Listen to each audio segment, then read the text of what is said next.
Perkenalkan, nama saya Rambu Indasari Paremajangga dengan NIM 194111061. Di sini saya akan menjelaskan tentang ekstraksi fluida superkritik. Untuk pengertian dari fluida superkritik adalah fluida yang terbentuk pada suhu dan tekanan yang melebihi titik termodinamika. Penerapan fluida superkritik yaitu pada pelarutan obat. Fluida superkritik memiliki massa jenis yang tinggi, kekentalan yang rendah, dan difusivitas termal menengah. Sifat ini ideal untuk dijadikan sebagai pelarut. Selain daripada itu, hasil ekstraksi dari fluida superkritik tidak menghasilkan sisa fluida yang superkritik yang dapat mengalami daur ulang dan memiliki kelarutan yang tinggi sehingga ramah terhadap lingkungan. Adapun sifat dari fluida superkritis, fluida superkritik ialah suatu zat yang memiliki sifat penengah antara cair dan gas, di mana terjadi bila suatu zat berada di atas titik kritis. Bahan-bahan yang digunakan dalam fluida superkritik ini mempunyai sifat di antara gas dan cairan. Sebagai berikut, ada karbon dioksida, ada air, ada metana, ada etana, ada propana, ada etilena, ada propilena. Selanjutnya ada metanol, ada etanol juga, dan aseton.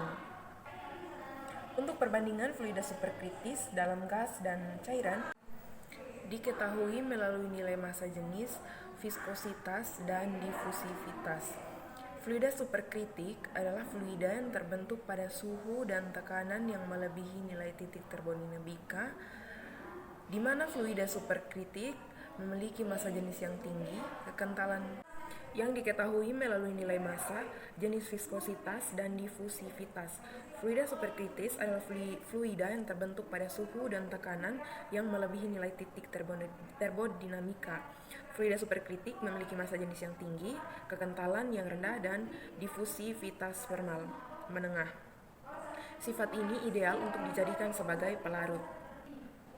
Berikut adalah tabel sifat fisik dari fluida superkritik, di mana dalam keadaan superkritik, koefisien difusi suatu fluida 5-10 kali lebih tinggi dan kekentalannya 10-20 kali lebih rendah dibandingkan dengan fase cairnya.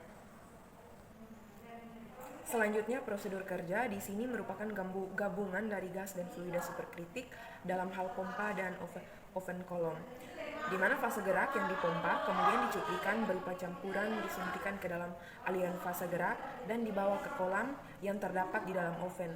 Tekanan dan suhu dalam oven harus dioperasikan di atas tekanan dan suhu kritik fase gerak agar mencapai keadaan fluida superkritik.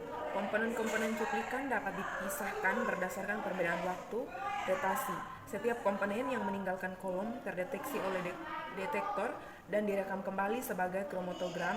Fluida superkritik adalah unsur atau senyawa di atas tekanan dan suhu kritiknya. Berikut adalah diagram fasa. Pada gambar ini, ketika kombinasi temperatur dan tekanan suatu zat berada dalam kesetimbangan termodinamika antara gas, cairan, dan padatan, maka disebut dengan titik triple suatu zat. Daerah di atas tekanan dan temperatur kritis disebut fluida superkritik. Karakteristik seperti gas dan melarutkan sesuatu seperti cairan membuat fluida superkritik ini menjadi unik. Sehingga secara umum difusivitas dan viskositas fluida superkritik mendekati gas, akan tetapi desintasnya mendekati cairan, sehingga hal tersebut sangat bermanfaat untuk transfer massa. Gambar berikutnya merupakan ilustrasi instrumen fluida superkritik. Selanjutnya merupakan alat dari fluida superkritik. Pada fase gerak, di sini contohnya adalah CO2, amonia, nitrogenoksida, etana, petana, dan diklorodifluorometana. Lalu untuk pompa di sini digunakan reciproching pump dan syringen pump, di mana untuk pemilihan jenis pompa yang kedua ini disesuaikan dengan kolom yang digunakan. Lalu selanjutnya ada pemasukan cuplikan. Di sini cuplikan disuntikan ke dalam aliran fase gerak, yang selanjutnya fase gerak membawa cuplikan ke dalam kolom. Lalu pada kolom dia terdiri dari dua macam, yakni kolom terkemas dan kolom kapiler. Selanjutnya ada detektor, di mana di sini digunakan detektor UV, detektor MSD, detektor isolasi nyala, dan detektor nitrogen fosfor. Bila menggunakan FID, NPD, atau MSD digunakan interface di antara kolom dan detektor yang berfungsi untuk menurunkan tekanan kolom menjadi tekanan atmosfer secara perlahan.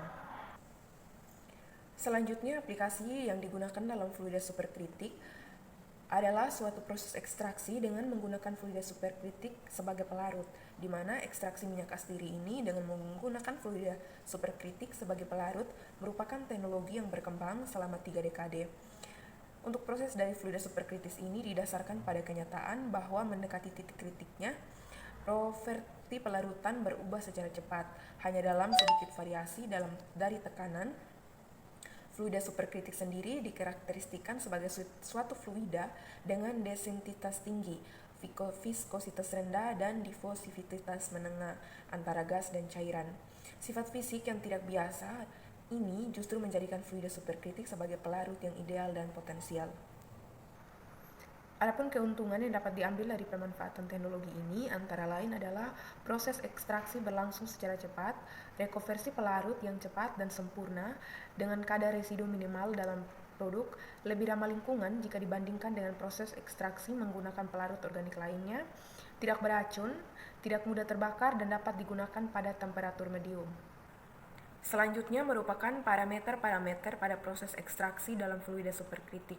Yang pertama, pengaruh temperatur, kedua, pengaruh tekanan, ketiga, pengaruh ukuran partikel, keempat, pengaruh laju alir pelarut CO2, yang kelima, pengaruh waktu ekstraksi. Poin selanjutnya merupakan keuntungan dan kekurangan. Keuntungan di sini yang pertama menghasilkan ekstrak dengan aroma dan rasa yang alami. Kedua, proses ekstraksi berlangsung secara cepat. Ketiga, rekonversi pelarut yang cepat dan sempurna dengan kadar residu minimal dalam produk, lebih ramah lingkungan jika dibandingkan dengan proses ekstraksi menggunakan pelarut organik lainnya. Selanjutnya, tidak beracun, tidak mudah terbakar, dapat digunakan pada temperatur medium. Adapun kekurangannya, apabila suhu melebihi suhu kritis, maka tidak boleh untuk dilakukan ekstraksi. Yang kedua, apabila tekanan melebihi tekanan kritis, maka tidak dapat dilakukan ekstraksi. Selanjutnya, jumlah ekstrak yang dihasilkan sedikit, lalu tidak boleh kehilangan komponen yang mudah menguap, waktu ekstraksi yang panjang. Keenam, sisa pelarut yang bersifat toksik. Ketujuh, pada proses ekstraksi, tekanan yang dibutuhkan harus tinggi, ada pada suhu kurang lebih 31 derajat Celcius. Jika tekanannya tidak tinggi, maka rendamannya akan turun dan waktu proses penyulingannya akan lebih lama. Yang kedelapan, dibutuhkan prosedur vessel yang tahan terhadap tekanan yang tinggi. Sedangkan di Indonesia sendiri, belum ada industri manufacturing yang bisa membantunya. Yang kesembilan, harus dibuat di luar negeri. Yang terakhir, segi perekonomiannya mahal. Sekian dan terima kasih.